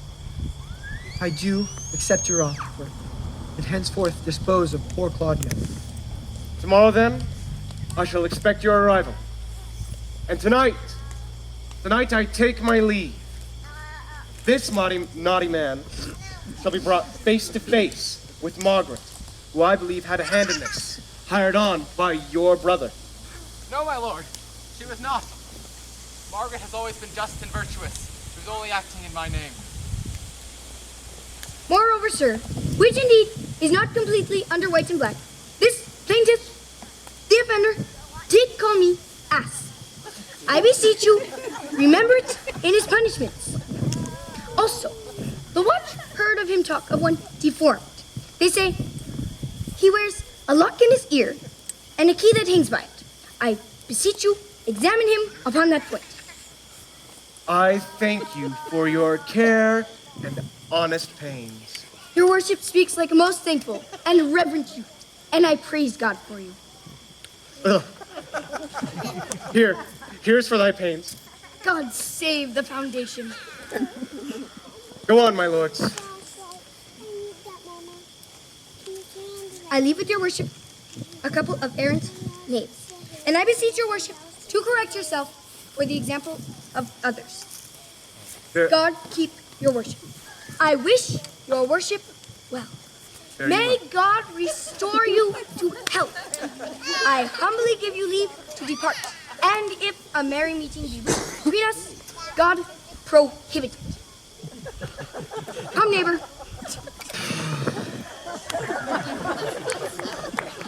Bring you these villains on. For tonight, we shall talk to Margaret and how her acquaintance grew with this naughty fellow.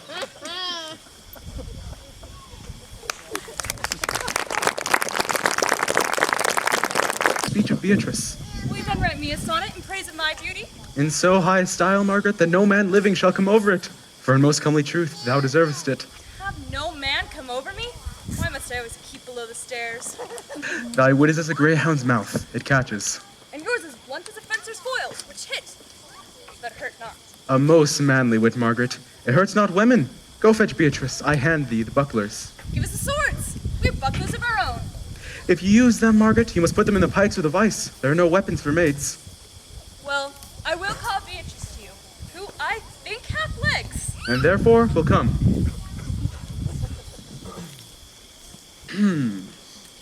The God of love, who sits above, and knows me, how pitiful I deserve. I mean in singing. But in loving, Leandrus the good swimmer, and Troilus the employer of panders, and the whole book of these quondam carpetmongers. Mary, I have tried, but I can find no rhyme to lady, but baby. Simple rhyme. To school, fool, a babbling rhyme. And to scorn, horn, a hard rhyme. No, I was not born under a rhyming planet, nor can I not woo under festival terms. Beatrice, wouldst thou come that I called thee? Yea, signor, and depart when you bid me. Oh, stay but till then. Then is spoken. Very well now. And yet, ere I go, let me go with what I came, which is with knowing what hath passed between you and Claudio. Only foul words, Beatrice, and thereupon I will kiss thee. Foul words is foul wind, and foul wind is foul breath, and foul breath is noisome. Therefore, I will depart unkissed. I must tell you, he undergoes my challenge, and either I must shortly hear from him, or I will subscribe him a coward. Now come, tell me. For which of my bad parts didst thou first suffer love for me? For them all together, which maintain so politic a state of evil, they would allow no good part to intermingle with them. But for which of my good parts did you first suffer love for me? Suffer love. A good epithet, for truly I love thee against my will. In spite of your heart, I think. Alas, poor heart. If you spite it for my sake, I'll spite it for yours, for I could never love that which my friend hates. You and I were too wise to woo peaceably. It appears not in this confession. There's not one wise man among 20 that will praise himself. Well, if a man do not erect monuments in this age, there'll be no loving for him except that of a widow, and the bell ringing. How long is that, think you? Question, why? An hour in clamor and a quarter in Reum. But it is most expedient of the wise if Don Worm finds any contrary to the impediment. Now tell me, how doth your cousin? Very ill. And how do you? Very ill too. Serve God, love me, and mend. There I'll leave you, for here comes one in haste. Madam, you must come to your uncle, yonder's old court at home. It has been proved my lady hero hath been falsely accused. The prince and Claudio mightily abused, and Don John, the author of all, was fled and gone. Will you come presently? Will you go hear this news, senor? I will live in thine eyes, die in thy lap, and be buried in thy heart. And, moreover, I will go with thee to thine uncle's.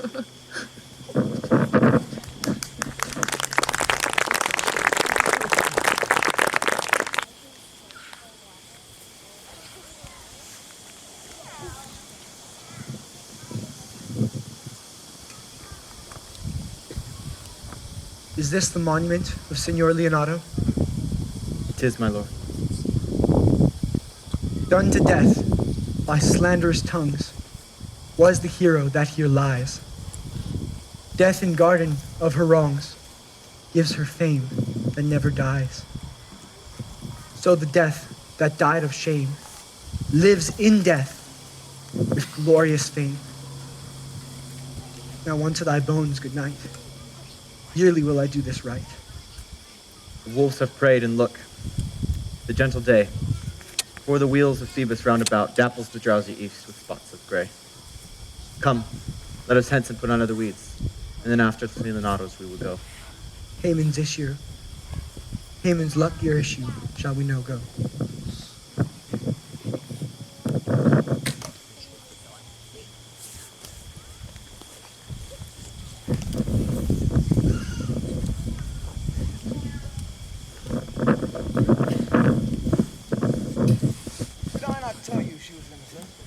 So are the Prince and Claudio, who accused her upon the error you heard debated.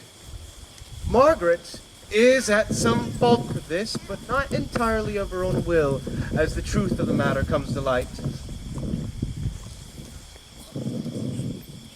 Well, I am glad that all things sort out so well in the end. Yes, yes, indeed. Daughter.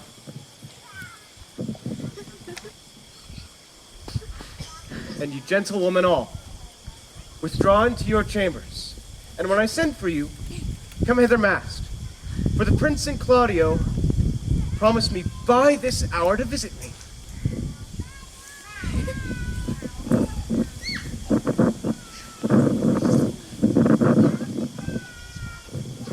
Friar, I must entreat your pains, I think.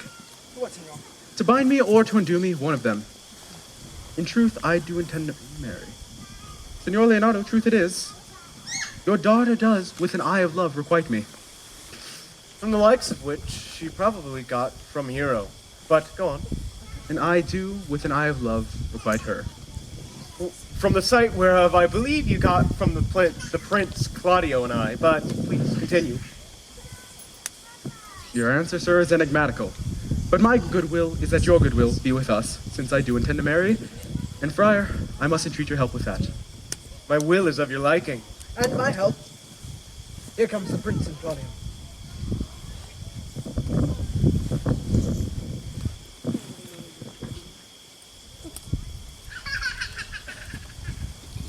Good morrow to this fair assembly. Good morrow, Prince. Good morrow, Claudio. Claudio, are you yet determined to marry with my brother's daughter? I'll hold my mind. Brother, call them forth.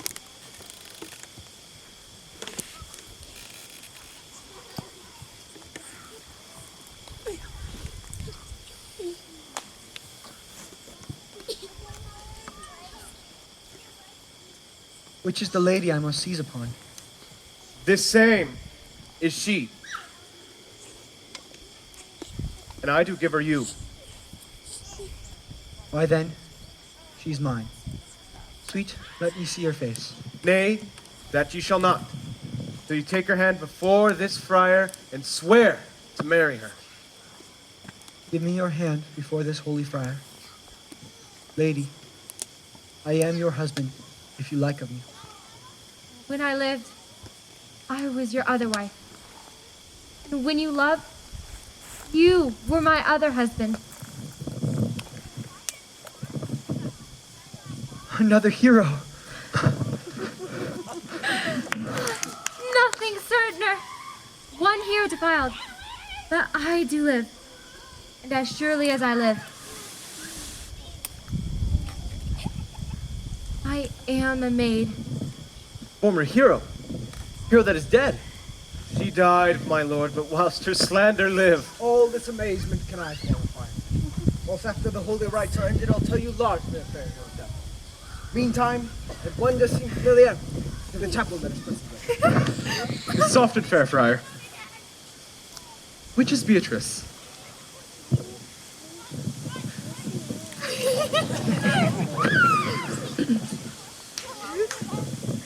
I answer to that name. What is your will? Do you not love me? Why no, no more than reason. Why then your uncle, the Claudio, and the prince have been deceived. They swore you did. And do not you love me? Troth, no more than reason. Why then my cousin, Margaret, and Ursula are much deceived. For they didn't swear you did. They swore you were almost sick for me. They swore you were well nigh dead for me. 'Tis no such matter. Then you do not love me. No, truly, but in friendly recompense. Come, niece, I am sure you love the gentleman. And now I'll be sworn upon it that he loves her. For here's a note, in his own hand, fashioned to Beatrice, a halting sonnet of his own pure brain. And here's another, written in my cousin's hand, stolen from her pocket, containing her affection and to Benedict.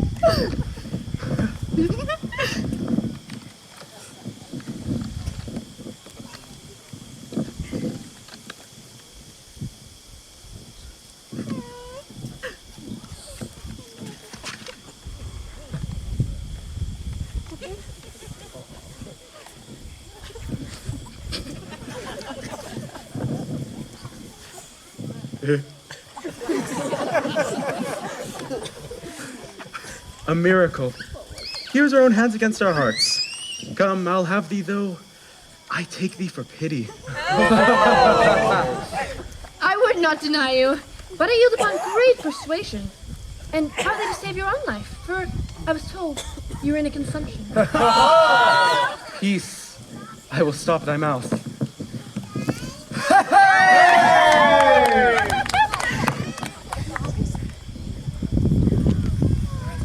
How dost thou, Benedict, the married man?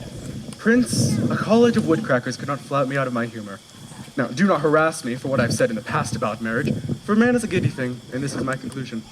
Claudio, for my part, I did think to have beaten thee. But seeing as thou art my kinsman, live well and love my cousin. I would that thou had refused Beatrice, or she you, that I may have cudgeled thee out of thy wit. But now, live on and love my cousin. Come, we are friends. Ere we are married, let us have a dance. So that we may lighten our wives' hearts and their heels. No, there shall be music afterwards. First of my saying. Prince, thou art sad. Get thee a wife, get thee a wife. There is no staff more reverend than one tipped with horn. My lord, your brother John is ta'en in flight and brought with armament back to Messina. Think not on him till tomorrow. I'll devise thee brave punishments for him.